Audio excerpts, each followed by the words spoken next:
Hi Chelsea and AM. This is Marcella. You go by Marcella.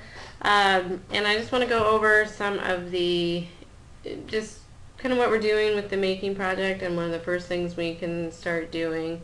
And I'm calling this an annotated bibliography, but it's a little bit like a lit review. So it's a little bit of both, and I'll go over that in just a second as to how I want some things formatted. So I've spoken to both of you about making and what that is. AM even took her grandkids to a maker fair, which is where the data that we're going to look at in a little bit, where that has originated, maker fairs in New York and in San Francisco.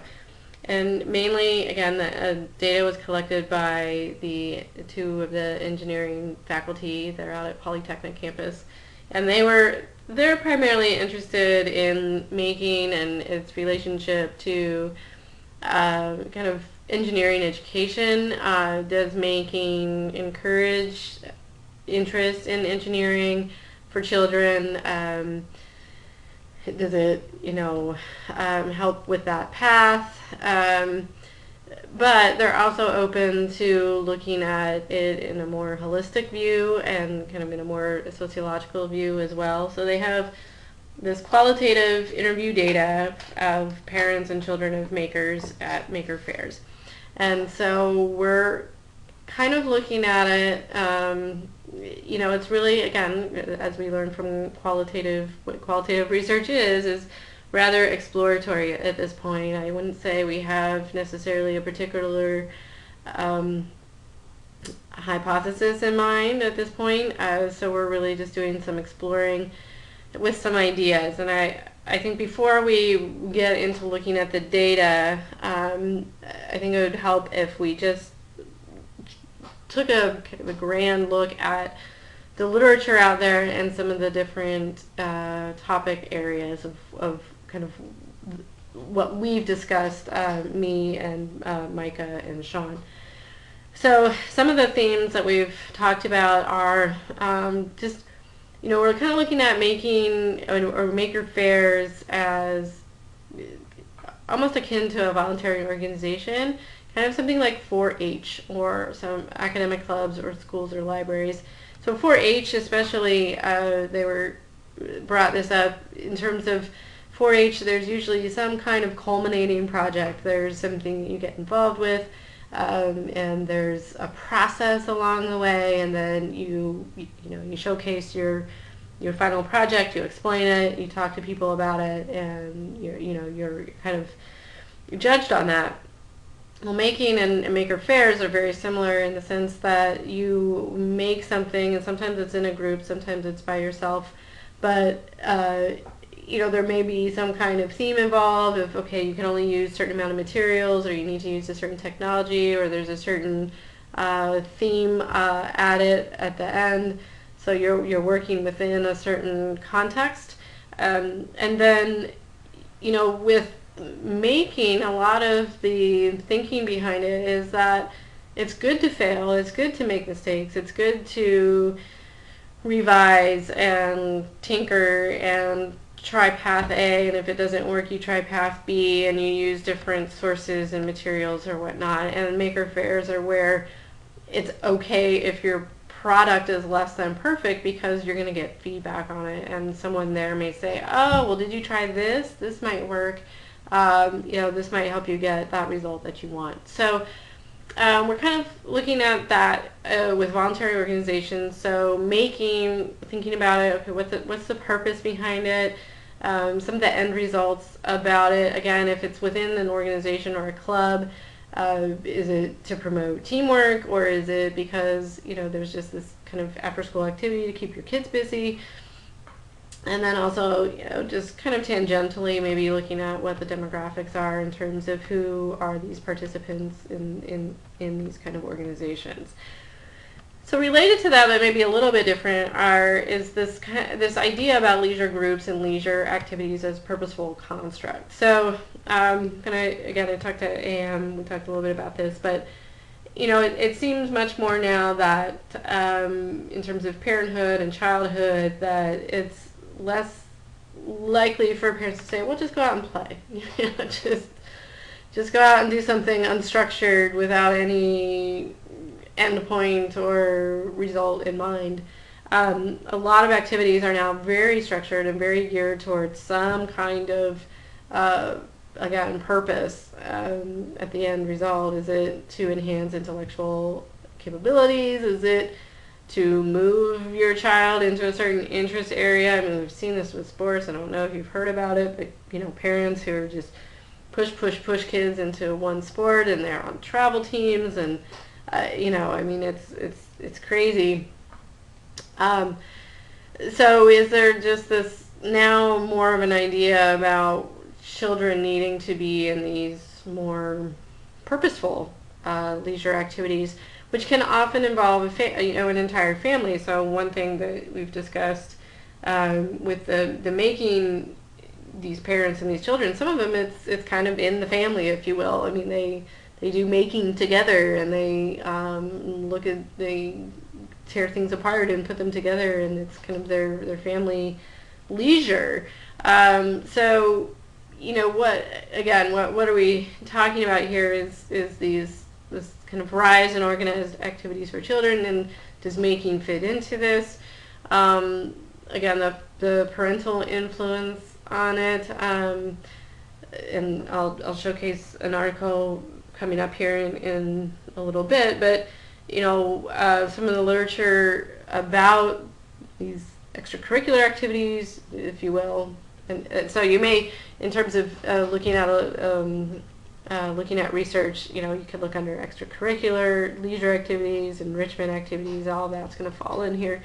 But does this vary a lot by class in terms of, enrichment activities are often not free, and you have to pay for those, except for, I will say, making is kind of, it does seem to be a very free activity that a lot of libraries are encouraging and including in their programming. But again, there might be some differences in terms of just, again, affordability, or who these parents are and where they are in their class status. And then again, if there's anything leading towards engineering or STEM type activities or interests. So moving into kind of why, maybe more of the psychological perspectives of making in children is, and again, parent influence maybe, is this idea about a growth mindset, or maybe you've heard about grit. There seems to always be something telling us what we're doing wrong in terms of being parents, and what we should and shouldn't encourage in our children or in ourselves in terms of self-help. But it seems to be very popular now that it's it's grit, it's hard work, it's determination. Of course, we've known these things, but a growth mindset is this kind of idea about not only that you're not just innately intelligent, but that there is a real advantage in business or sports or in lots of different places that you have a motivation to try and fail, basically.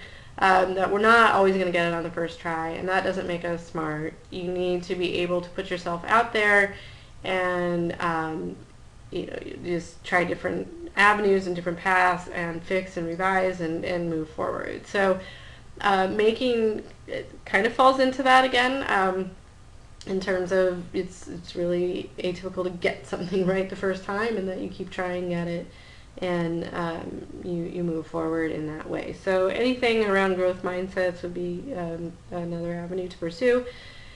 We're also thinking about using social cognitive theory as our theoretical construct, and so this is a concept by Albert Bandura, more of a psychological perspective, but I think it's worth pursuing to look at just this idea of the interaction between the person, the environment, and the behavior. So especially this idea of reciprocal determinism, that a person comes to life is socialized with a certain set of learned experiences, and then how does that environment perpetuate those? Do they encourage? Do they discourage what those learned experiences are and how they relate? And then, what is that ultimate behavior then in response to the learned experiences and the environment in order to achieve certain goals? So I think that making fits into this, maybe. Again, it's I've only taken preliminary glances at the data, but this is something that Mike and Sean think might be an avenue to pursue as well. So some of the aspects of SCT are listed here. I think some of the more important ones are the reciprocal determinism, behavioral capability, observational learning, reinforcements, and possibly self-efficacy. So we're going to look for those applications in various contexts. So in terms of finding literature, you may, look social cognitive theory and see what comes up under that. You don't want to go totally broad and have a difficult time relating it to our topic, but you may not find something specific, SCT and enrichment activities or something. So just keep that in mind. And this is why this part is often difficult. It's a matter of searching, and some articles are just not gonna, they're just not gonna do the trick, and so you just kind of have to keep looking. So the structure of the annotated bibliography literature review of how I want to see this formatted. So first of all, there's 3 sources here, and each one's a little bit different. And it's not to confuse you, but it's to give you an idea of what an annotated bib looks like versus a lit review, but how I'm kind of combining them because I want to get certain information from these articles. So we'll start with the Purdue OWL, and it gives some annotated bibliography samples. It has an MLA annotation here, APA. So of course we'll use APA formatting for your sources. But an annotated bibliography oftentimes refers and talks about the author's credentials and how how are they qualified basically to talk about this topic.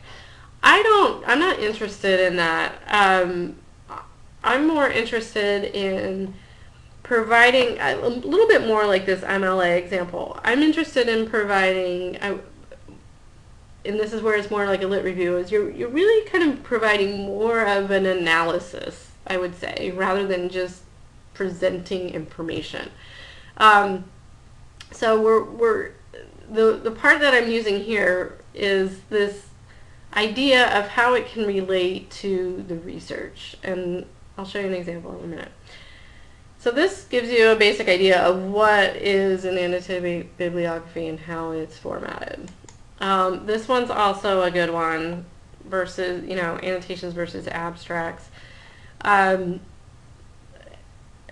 I like the way these are written, because it includes, and I think this is important as well, it includes what kind of data they're using, maybe if they had a hypothesis and what was tested, whether their hypothesis was supported, and what, kind of a brief synopsis of what some of those findings were. I do like also how they compared it to another study. So that's really a lot of what I want to see in the annotated bibliography. This last document compares the annotated bib to the lit review and how it's formatted. So you'll see, there's really a different purpose for each one. And again, you'll see here it also provides brief explanations of why each source is credible and relevant to the topic. We're not looking really necessarily for credibility at this point, but to that relevancy of the topic. And we're also talking about summarizing as well.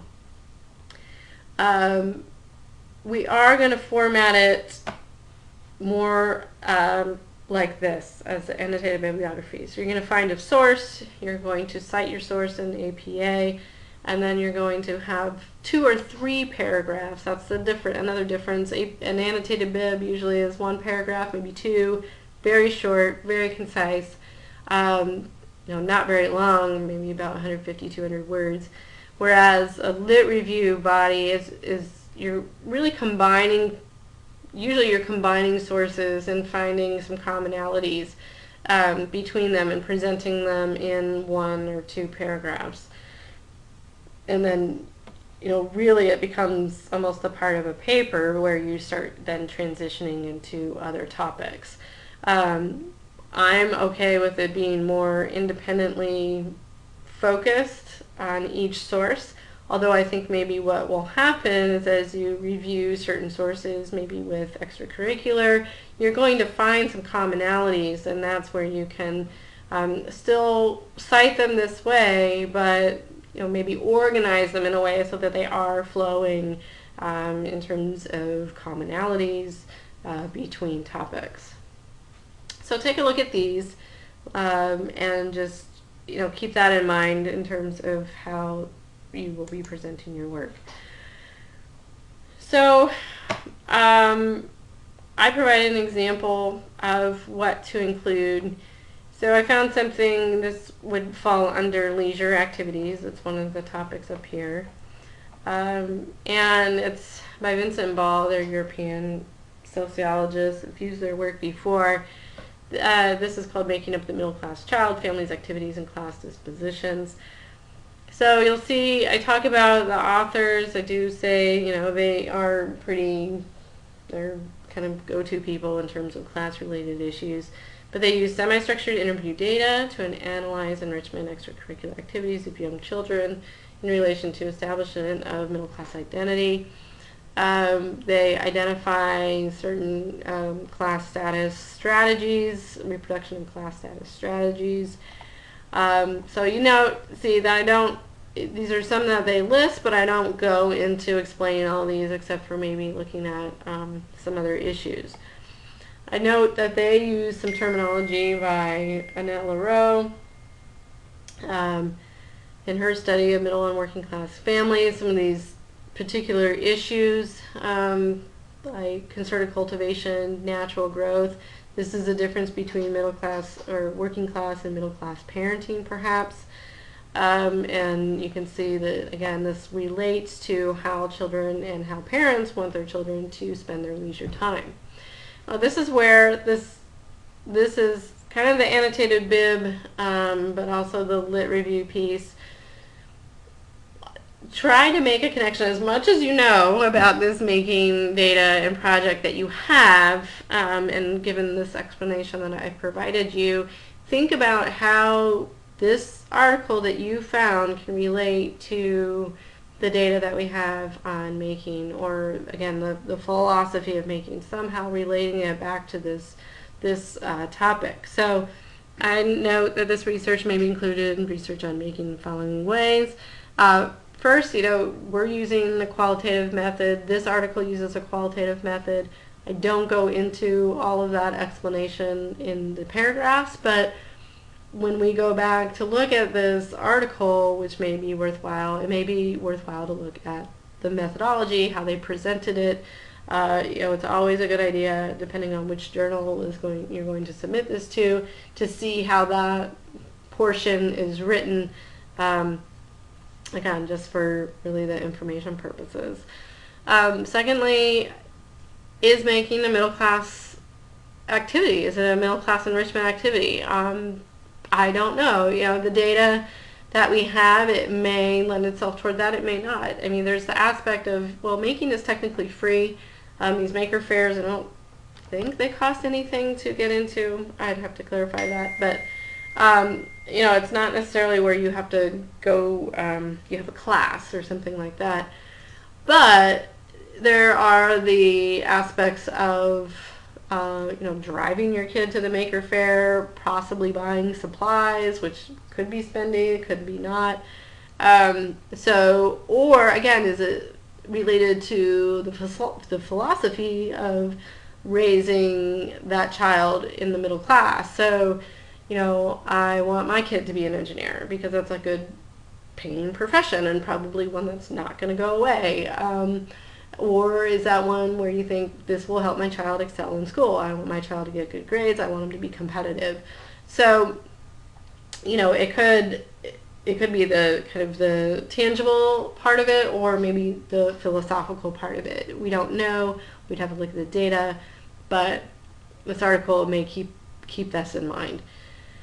It also may help us understand some of the reciprocal determinism or the expectations, those aspects to SCT. So the social cognitive theory, is it, you know, do these children in the article and then in the making research, you know, what is it about the home environment, and again, perhaps this draws us back to class, of the middle class environment where, you know, TV is limited and books are better and encouraged.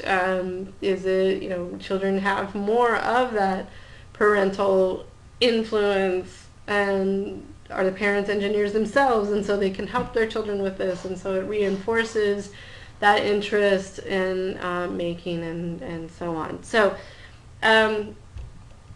that's really my spiel at this point. But I think I wanted to narrate this because I wanted you to hear me thinking out loud as to how I'm connecting these ideas from research to, again, data that I'm not completely familiar with either, but some of the ideas that I'm thinking about and how they might relate. So that's why I've given you some topics to think about and where to place some of the articles. And then, you know, again, how can you relate those to this making data that we have and need to make sense of. So I hope this was helpful, and of course, you know, I'd love to try to meet, I'm using my hands a lot, and you can't see me, but somehow we all have probably different schedules, but, you know, it'd be great if we could somehow virtually meet every once in a while just to say hi and touch base and whatnot. But you know, I think this is a good way to get started, and I'd love to see an article, you know, just giving me one example of something that you found, so I can provide you some feedback, and we can share it with one another and go from there. So again, hope this was helpful, and just keep me in the loop with questions that you have. Thanks.